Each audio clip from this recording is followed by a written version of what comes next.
Christmas time. Man, it has a way of bringing families together and occasionally testing our sanctification. Today's episode is going to be a very special episode and potentially a little dangerous because my co-hosts aren't just co-hosts, they're in-laws. That's right. This is going to be a behind-the-scenes, tell-all family conversation recorded for everyone to hear, and we're going to be talking about Christmas traditions, gift giving, decorating options, opinions, and how things change over time. I think this is the kind of thing that we all talk about around our dinner table, and we're going to take a look inside some family opinions that maybe you've had and discussed, and I think you'll relate to. We're also going to talk about the deeper meaning, of course, of the season. That's critical because beneath the lights, beneath the wrapping paper and the chaos, Christmas is about faith and family and grace and remembering why this season exists in the first place. Hi, everyone, and welcome to the Current Temp Christmas edition. Very close. Thank you to Lexus of Memphis, who you know that we love, and we're so proud to be partnered with. And it's the in-laws, Bill and Beth Garner. Thank you both for being here today. Look at them. Of course, you know Bill, my professional co-host of many episodes, also a partner in the investment team that we work with. And this one's going to be interesting. I've never had you both on here before, so this dynamic I'm looking forward to. But we're going to talk about all things Christmas, and we have not prepped. They don't really know the question, so let's give them a little grace. Let's start with this. I want to talk about we're going to talk about Christmas and how we view it as we age. Okay, so think about that for just a moment. Let's think back to your Christmas as young people versus Christmas today. This is a big question. How have things changed? Christmas, and you can pick one aspect because I know a lot has changed, but if you had to think about it as an overview, Christmas as a kid to Christmas today, grandparents, about to be great-grandparents, what has changed? Who's first? You can go, Beth. The number one thing that's changed for me, of course, is age. So with my age, my perspective changes because there's probably very few people through the years that have had a perfect Christmas every year. If you look back, there's lots of things in dysfunctional families, and we all come from some kind of dysfunctional family. And the things in the past that I might have looked at as sad or why did that have to happen at my Christmas or whatever, now I look at as part of my growth process spiritually. Okay. And I believe that every Christmas, no matter what took place or how it took place, was a part of God's sovereign plan. And they weren't all happy. You know, we would disguise them and make us think they were happy, but there were things behind them that made me sad as a child. As I've aged, there's a lot of things that haven't changed. We love giving gifts. The greatest gift was given to us, so I just think it's fun and joyful to give back. Our giving goes to the Lord first, and then it goes to whoever we can grasp. But also the perspective of where you place your focus within your daily Christmas approach, meaning where I am in life right now, where he is, a lot of my friends have either passed away or are very ill, and the things that we did as families with tradition through the years are no longer an option. Okay, well, let's talk about that for a minute, Bill, and you jump in. What are some traditions you like? How have things changed, and what are some traditions you like or that you've taken part in? I think there's traditions are what you do every year. You don't do it once, but you do it every year. And I think women set the traditions more so than men. And Beth and the women I know, Beth's done a great job of the tradition. Open presents on Christmas Eve, the food, coordinating that, and just making it fun. But I think all women do that, and I really, appreciate what she's done on that, and watch everybody have fun and enjoy that time, the Christmas time of year. How is Christmas different now for you than it was when you were a kid? I'll just take you back in time. When I was a kid, we didn't know we didn't have very much, but compared to today, we didn't. And I remember bringing the tree in the house, the smell of that tree, putting lights on it, the excitement of that. It was just, Icicles. I mean, and the little things that bubble up and down. I mean, we had all kind of things going on, and I loved it. And I really had two older sisters, and one time, and they were so good, they could open a present and put it back together. And my mother would not know. Yeah. They would not, I mean, they were excellent. I never will forget it. I had this one gift my aunt gave me, and it was a small box, and it weighed a ton. And I said to my sister, I said, I've got to know what's in here. And she said, I'll take care of that. And she opened that thing, and it was like $5 silver back then. And I couldn't believe it. But then she put it back together, and you could not tell it had been opened. So I had a lot of good memories. It was so much fun. Yeah. And then as I got older, it was still fun. I remember when I was dating Beth in high school, I didn't know what to get her. I mean, I'm just a young guy. I didn't have any idea. And so I asked my mother and my father, and they said, well, we have this antique clock. Why don't you give her that? And I said, are you sure? And they said, yeah, give it to her. And so we wrapped it and gave it to her. And the funny thing is, we got married, and we still have that clock.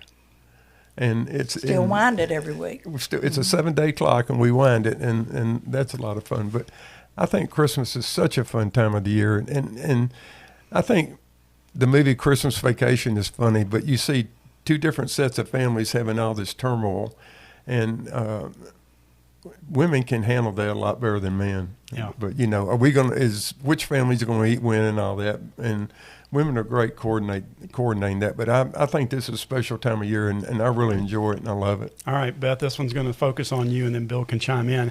How do you feel gift giving has evolved? Because, and I think most people, especially older folks that might be watching this, and I'm talking anybody over 35 or 40, things have changed dramatically in the last 30 to 40 years. And I remember icicles. That was a big deal on our tree. That's what we had. They were fun to put up and a pain to take off. But gifts were a lot different. And a fire hazard. And a fire hazard. Because times were tough. There wasn't as much to go around, and most families are able to do more these years. Most families can do more. Everybody's different, but overall, generally speaking, how do you think gift giving has evolved? And keep in mind, I'm talking about not just quantity or quality, but now you can order anything from your phone. Before, you had to go to Sears Crosstown, and climb those stairs. Well, he's a budgeter. And so we always have a Christmas club. Christmas what? Christmas savings Okay, account. Christmas club or savings account. Okay. Mm-hmm. So we always allotted for that.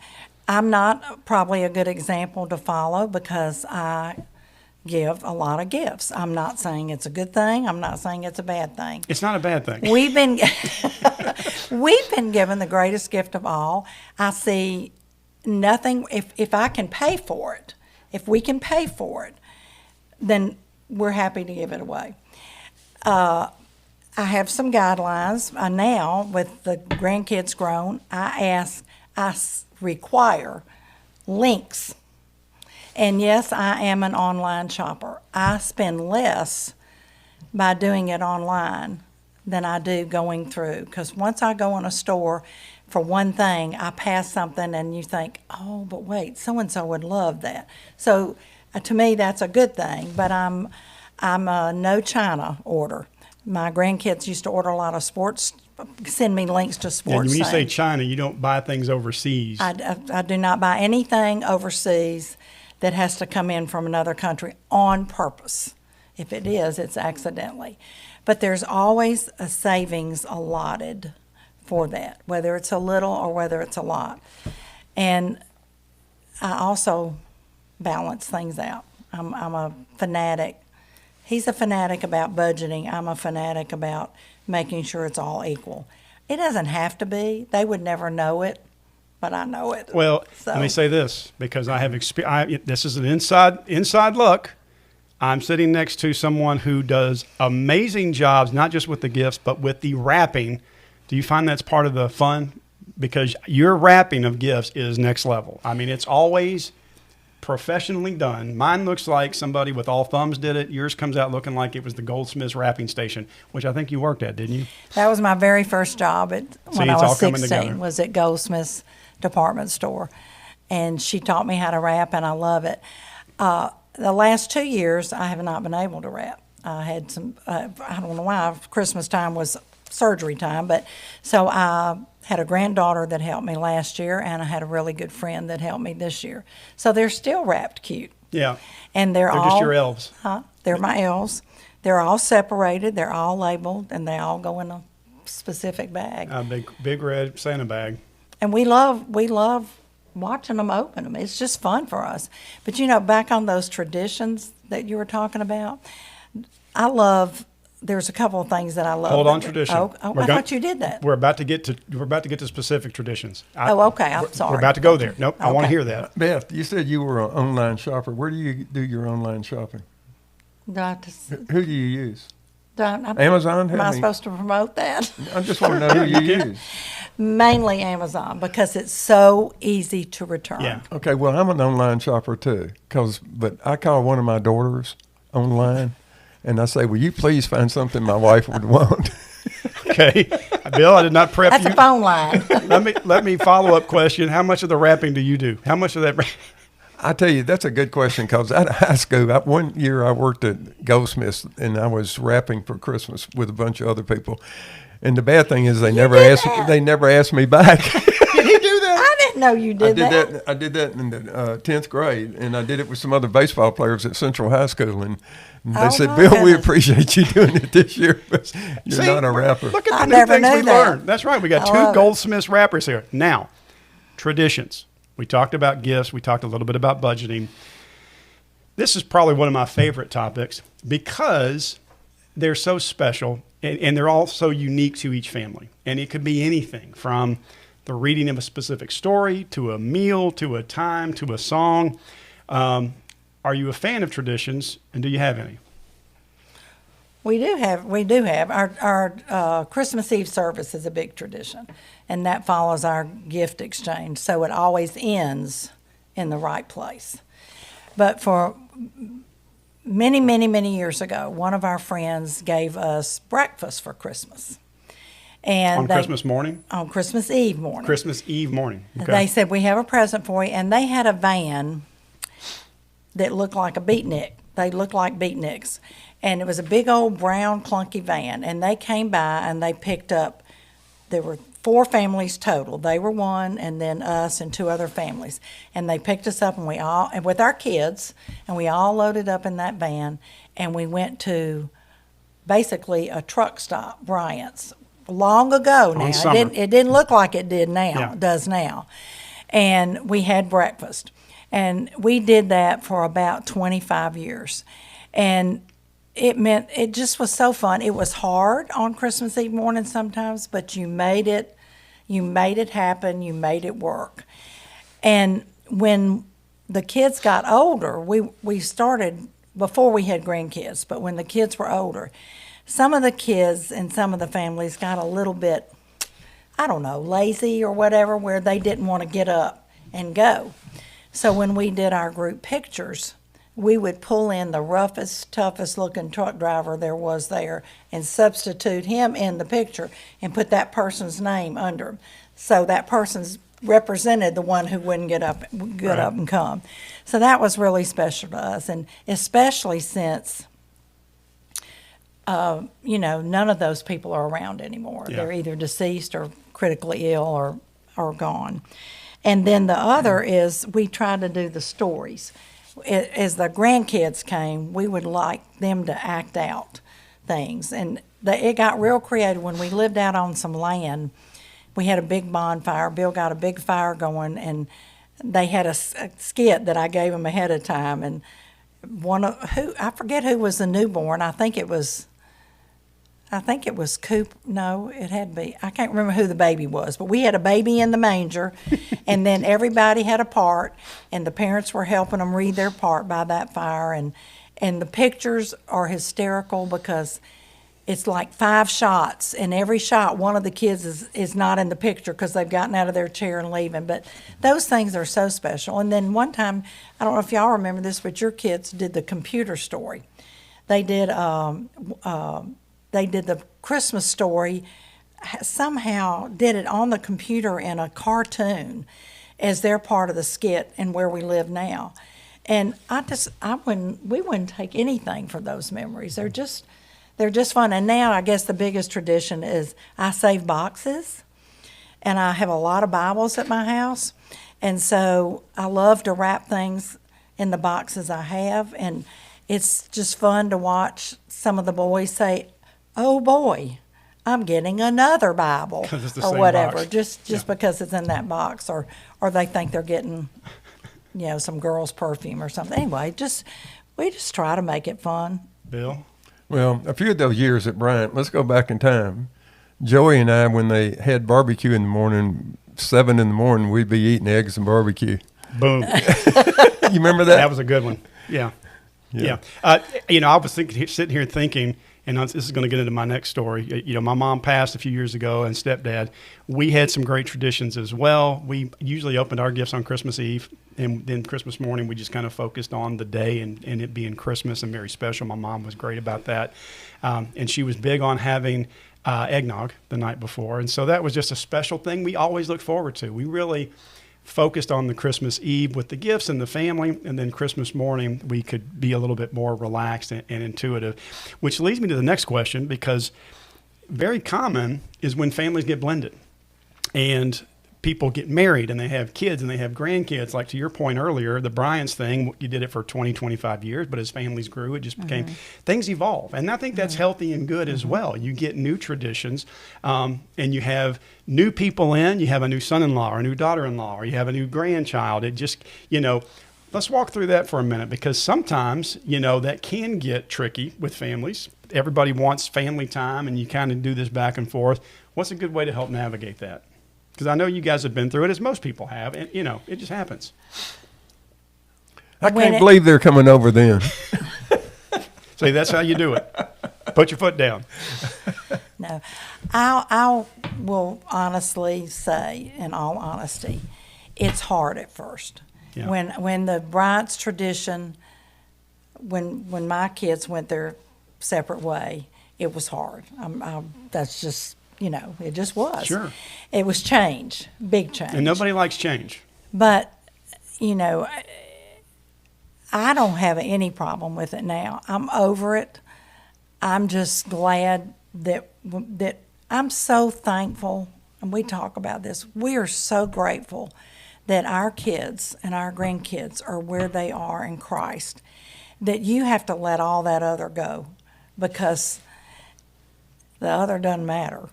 We still have lots of time. I'm spoiled rotten. I have a lot of time with my grandkids. I've loved every minute of it. And, you're talking about changes, just moving into the great grandparent role versus the grandparent, that's a huge change for us. Yeah. It's like, but I want more grandkids. I want to keep doing this. And it's been emotional. It's been, it's just, I know it's a natural process, but it's okay. Bill, I know you're very family-oriented. You still have not forgiven me for marrying your daughter. You like having your children close to you. I say that kiddingly. He's a great father-in-law. Tell me some of your favorite things, because I know I've seen you, how much you love having people around you at Christmas. My mom was the same way, loved being near and around and having just that bustle. What do you enjoy about it? Well, I think you either have that joy in you or you don't, and I really have the joy. And I love to see all the kids when everybody's over there opening presents and paper flying everywhere and total chaos. And, wow, I can't believe I got that. I love every minute of it. I think it's just a great time. But when I was coming up, we didn't get gifts during the year, and that's why Christmas was so special. We just went crazy. Ours didn't either. And we would, I had 2 older sisters, and we would get up at 3 in the morning. I don't think we ever went to sleep. But I already knew some of the presents that were wrapped, but I didn't know what Santa Claus would bring me. But I really love every minute of it, and I think it's just a wonderful time for families. But I do think this, And I know it's a lot of young people married out there, and you're trying to blend these families. No two families are alike, so you need to really be patient and loving and make that work, whatever you have to do. And I think that's just important. It'd be important for not only when they're young, but as they get older, they see the families blending together and enjoying Christmas. Yeah. And inclusive. Yeah. I mean, you don't have to separate families. You know, you can include outlaws and in-laws. I mean, it's just they are one big family. Well, I think you said this earlier, and it's important to remember. There's crazy uncles in every family. Yeah. You know, every family tree has got fruit and nuts. Every one of us do, and sometimes that's me. You know, and that's just how it is. There's no ever a perfect situation. But that's just more character. That's who people remember at the holidays. And and honestly, usually if you think back, the things that went the most sideways or wrong and you had to adjust at the last minute made it the most memorable. We had one of those. I'm sure you guys too. I'll recount one real quickly. We were in Arkansas with my grandparents, snowstorm, and all the power went out. So we had to drive to my aunt's house in Batesville, Arkansas, and had tacos instead of turkey. You know, we threw together a taco, and everybody remembered that meal being very, very special. So I think you said this, and I completely agree.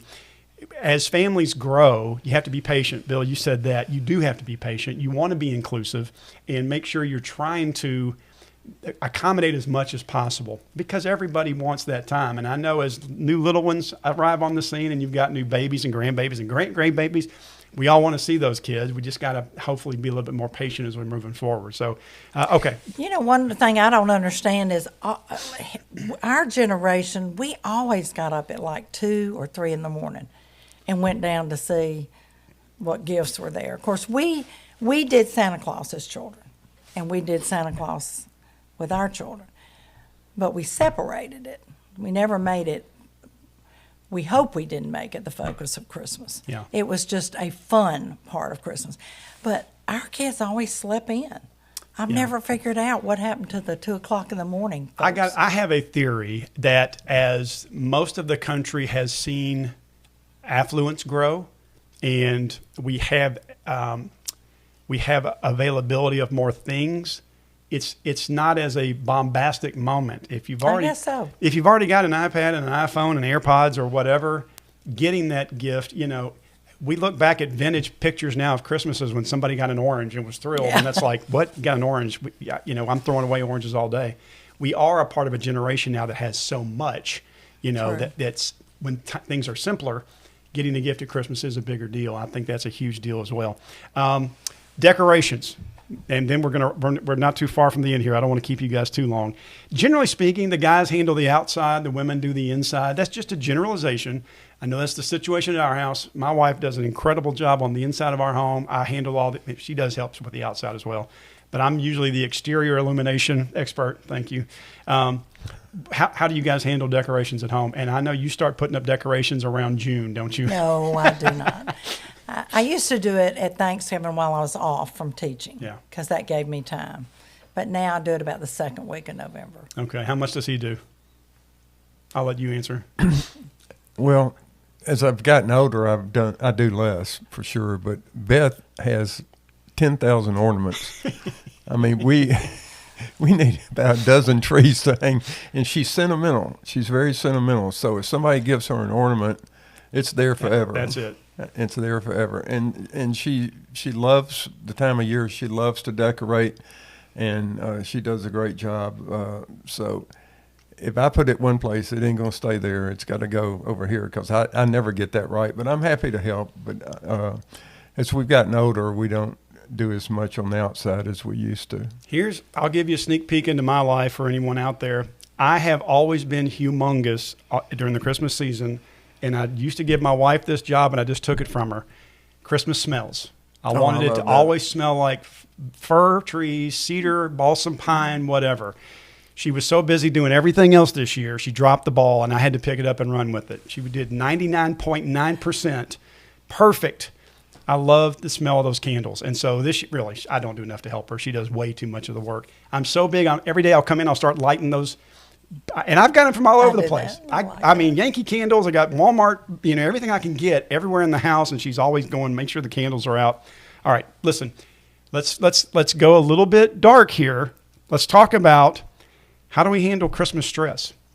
Because we agree, all of us agree here, Christ is the center of not just the holiday season, the entire universe, but this is a special time of year where we want to celebrate him, but we get sidetracked so often, especially when we're younger, especially when those kids are younger and we're hauling playpens and putting toys together at 2 a.m. and trying to figure out our bills. We let the season sort of overwhelm us. Do you have any suggestions about holiday stress? I'll give you a second to think about that, because I know the two of you have worked together and been good role models on things like budgeting. My sister, Monica, is great at budgeting. She actually budgets all year long. She's much better at it than I am. Monica, we're going to get you on the show very, very soon as you say yes. I know you guys are good at budgeting. How do you try to manage the stress side with thought? And before you answer, I'll tell you something. I used to work with a guy named Brian Teglin. You might remember Brian. He was a weatherman here in Memphis, and he used to tell me every year he had how he managed his holiday stress. He said, I will tell my wife, up until the 22nd, I'll pick December 22nd. He goes, up until the 22nd, I'll do whatever you need. He said, dusk till dawn, cleaning, shopping, whatever you need. He said, on the 22nd, I'm not doing another thing. And he goes, you shouldn't either. He said, if you need me, I'm going to say no, because we're going to just enjoy the holiday season. And I always thought that's a good mindset. You can pick your own dates, but saying, I'm going to allot this time for work, and then we're going to stop and say, no matter what else, we're going to sit back and just enjoy this. So thoughts? I'll go first. I think the most stress I had was when the kids were young and I had to put toys together on Christmas Eve. I was up. I'm glad they didn't get up at 3 a.m. because I was still up trying to figure out these directions by some engineer that didn't know what he was doing. Yeah. I mean, I was up putting up bicycles. I mean, whatever it was, and that was what the most stress I had was getting that right. And then all of a sudden, I didn't have batteries. Right. Oh, and where are you going to get them at 3 in the morning on Christmas? The stress just kicked in. I mean, what am I going to do? And my poor little daughter Lisa wanted this doll that talks, and it can't talk. What am I going to do? How about you? And we're talking about, of course, generally speaking, our ladies shoulder the stress of the cooking, arranging meals, arranging who we're getting together with.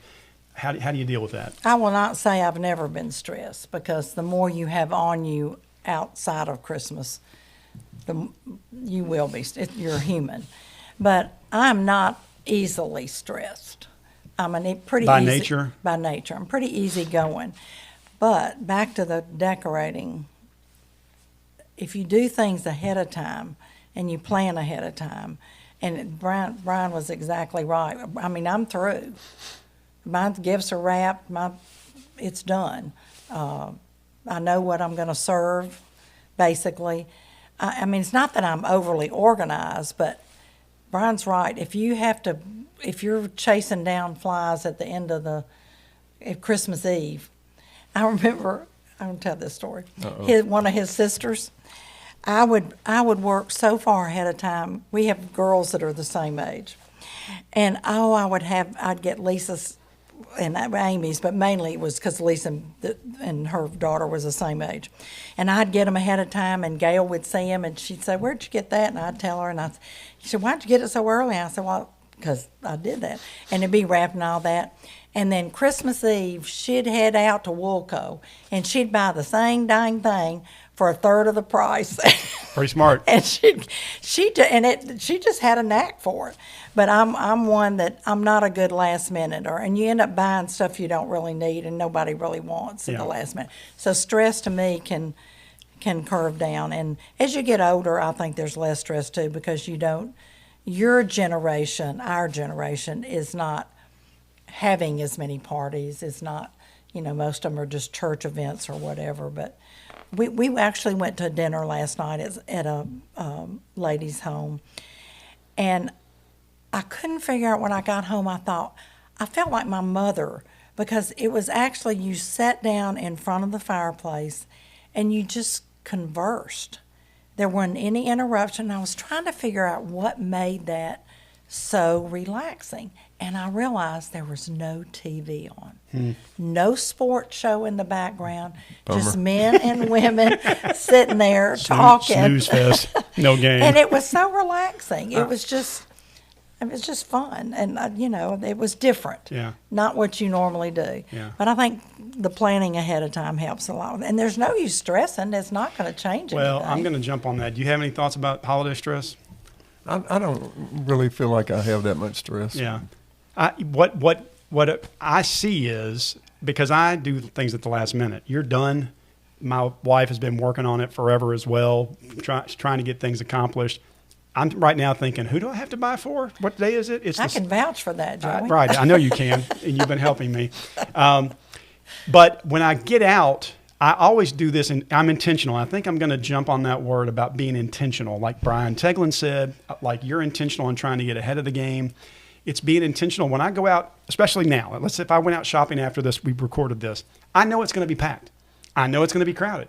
I know there's going to be people in lines wearing their outdoor coats, and so they're going to be hot in line. And I know there's going to be a overworked person behind the counter.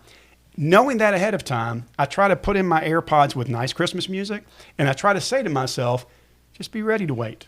Just be ready to be cut off in the traffic. Just be ready to have somebody take your parking space, and just let it go. Because the worst thing is losing your temper while you're Christmas shopping and getting into a spat, or being that person that you see on the 5 o'clock news who got in a fight over the 48-inch TV on sale on Black Friday.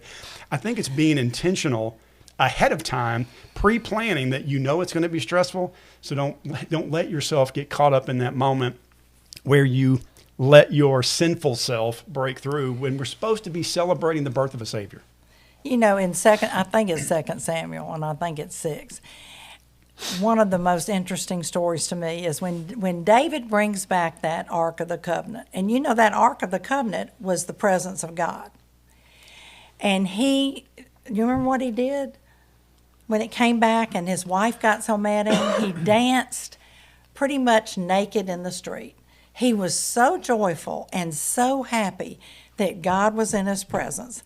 And I think of that at Christmas. I think, the stress is just part of it. You just be joyful and dance through it. So turn those AirPods up and dance around there. I think what we fall into keep is your clothes on. With my clothes. Keep your clothes on, Joey. I'm going to add clothes, but I think we fall into the trap, and Madison Avenue and the commercials do this to us, that it's not a successful Christmas. It's not a perfect Christmas unless the perfect gift is there, unless we have the perfect meal. We already have the perfect gift. That's exactly right. We set up a false standard, and we feel like if we don't make it, we have failed ourselves and our kids and our family, whatever. We've got to get out of that mindset. Okay, I don't want to keep you too long, so I have a few more questions, and I know you deal with this one. So here's one to kind of talk about. Traveling at the holidays. As families change all over the place, they grow, not just across cities and across regions, but from state to state. How do you balance that? Because it is so difficult when you've got family here, family there, family far away. We have a coworker today whose daughter's flying in on a plane. Ken's daughter's on their way in from California. It's so stressful to try to make the trips and make everything special. How do you get geared up for that? How do you deal with that? I think both. I think the child that lives in another state or the family, I think they want to be with the family here as bad as the family here wants to be there. So I think they work that out, and I think it works itself out. They will find time to get together and would coordinate that no matter how long it takes. That will work, I think. In some parts of we're more flexible now. So we have in our family in Birmingham, they have a son that works many miles away. They have a son that plays, two children that play sports, and one that's married. So we're the ones that are in a position to be flexible now. We can go to them easier than they can come at Christmas. Thanksgiving, they try to rotate. They rotate. I remember, though, as a child, I had one uncle, and he loaded, my grandmother lived with us, and his mom, and he loaded his 5 kids every Christmas and drove down to our house for his mama. And things were different then. It was not like she could drive up there. She never drove, actually. But I've always remembered how much that meant to her. and also how very hard it was for him and what those kids gave up. And I've spoken to one of them recently because one of them recently passed away, the cousins. And I made that comment to her. I just said, I want you to remember, as a child, I remember you all giving up your home time for Christmas. And she said, I never even thought about that. So now, we do our Christmas here, and we either drive to do Birmingham before or after, and it's just, we're flexible now. Yeah. There'll be a day when we can't do that, Yeah. and I think they'll come to us. Yeah. All right. We're near the end here. Let's talk about this for a second.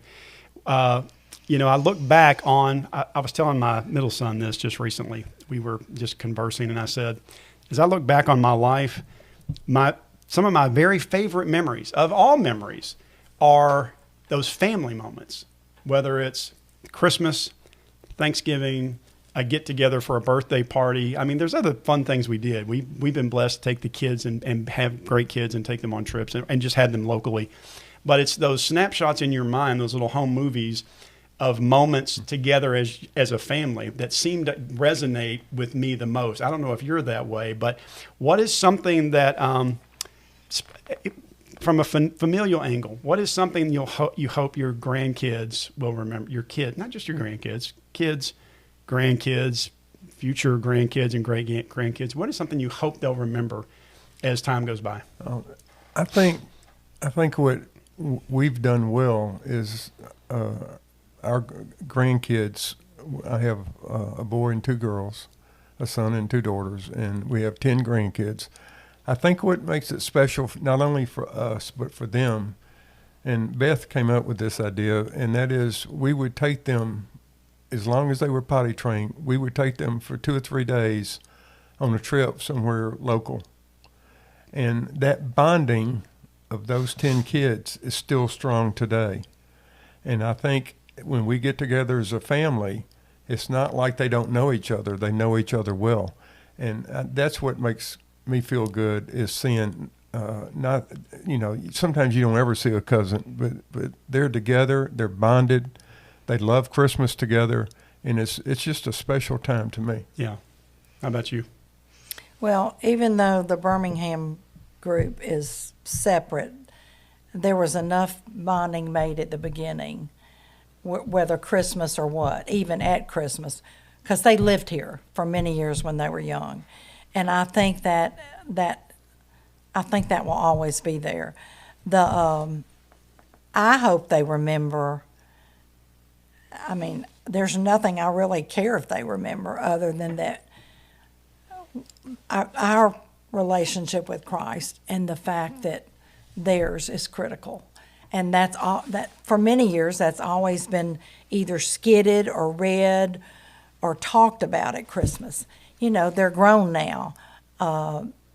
They know the truth. They know the story. So now they have to live that, and they have to pass that on. We're by no means perfect, and we're made fun of a lot by them, and it's okay.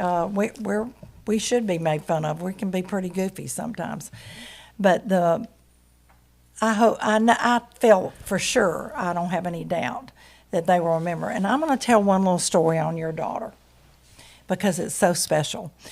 So she's the one that's going to make us a great grandparents. And she was with her cousins, and we were eating out one night. And it was before she knew what she was going to have. So she's going to have a little girl. And so we were going around the table and asking the kids, what do you think it is? What do you think? And everybody said a boy because we have so many boys, except Chloe and her husband Ben. So they said, no, we really think it's a girl.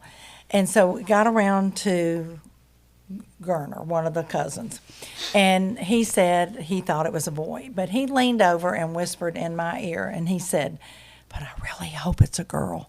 And I said, really? I said, why? He said, because I want all of our kids to have a Chloe. And to me, I mean, that was the greatest gift that we could have been given, to know that those memories together with them were so sweet. And by those memories with our grandkids, we feel like that's a gift to our kids, because that couldn't happen with our grandkids if we didn't have a good relationship with our own kids. Yeah. You talk about stress. I'll tell you what stress is for me, and that's when I had all 10 of these kids on a zip line. I had the responsibility. I never prayed so hard in my life. It was the scariest thing I've ever done, because I was responsible, and they had no fear, and I was scared to death because I could just see them falling or not doing something right. So I will never get on another zip line as long as I live. Well, They had on safety belts, everybody. They did, but I know Bill's wired like I am. I see the danger everywhere. You know, I've been that way since the kids were little, and I know a lot of us dads are that way. Well, this has been fun for me because it just reinforces what I already know and what I wanted to share. And I'm blending, you know, my memories of my being married into a family with my mother and sister and dad and stepdad, and my, you know, those memories are so rich and vibrant that I hope this is at least encouraging to some of our viewers out there over time to not get caught up in the perfect gift or the perfect meal or the perfect outfit or anything, and savor the time together and those little moments, the little laughs, the little jokes, whatever they are, because those are the things you remember and talk about.